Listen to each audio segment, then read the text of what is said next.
everyone.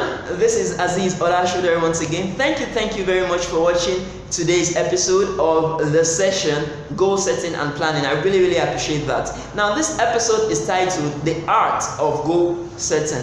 We are going to be working on the definition of goal setting and goals. We are going to be working on 2, the ways by which we can represent our goals, and 3, the attributes of each and every of the goals we should have. Now, 1, what is goal setting itself? Goal setting can be said to be the act of thinking deeply about and documenting of your goals for motivational and reference purposes.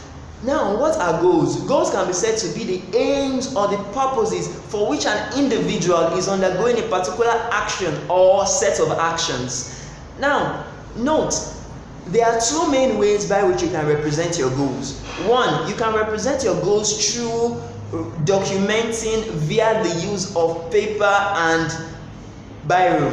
And 2, you can also represent your goals through the use of pictorial representations on a goal board. In other words, the first one is you will write down your goals through the use of biro and paste it on your notice board or thereabouts, what have you. Now, 2, you can also make use of pictures of your goals. For instance, if you want to acquire a car, the brand, the model of the car you want to acquire is what you are going to bring out and paste on your goal board in form of a picture. Nothing is written on the goal board. All what is always there are pictures of what you want to acquire, be it car, house, or what have you. Now, apart from that, each and every of your goals must have 5 main attributes, and these 5 main attributes are highlighted through the acronym SMART.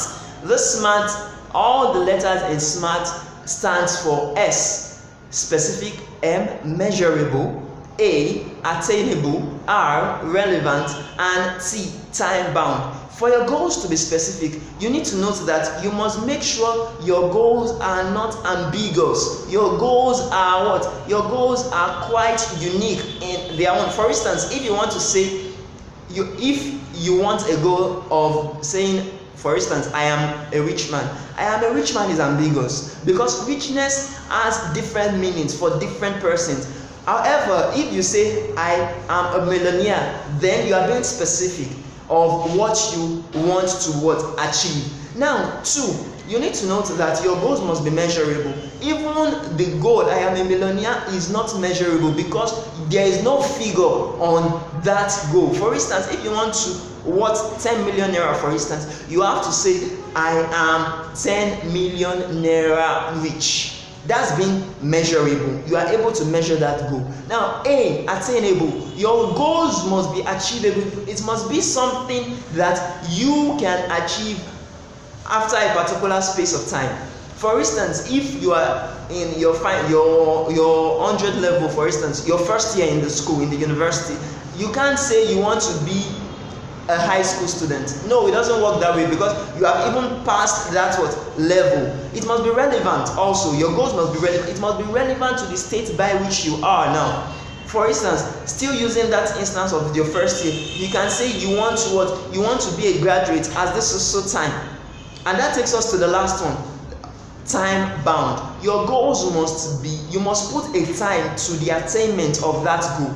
For instance, if you want to say I am a graduate, you know that you are in your first year now, so you must say, for instance, in 5 years I am going to be a graduate. Or you can say maybe before 2012 I am a millionaire. You can be noticing that I am using the verb to be in its present form, I am. There is a magic in you using the present form of the verb instead of saying I will be. Don't use I will be. Be in that state right now by using the present form, and you would get to feel a kind of correlation between you and your goal even before you get to attain it. And that is why it goes with the popular quote which states, fake it until you make it. fake being rich right now, and at the end of the day you get to realize that after some time you are going to be rich yourself. Thank you very much. I hope you have gotten value for this. I really hope to see you in the next episode. Thank you, and do have a lovely, wonderful day.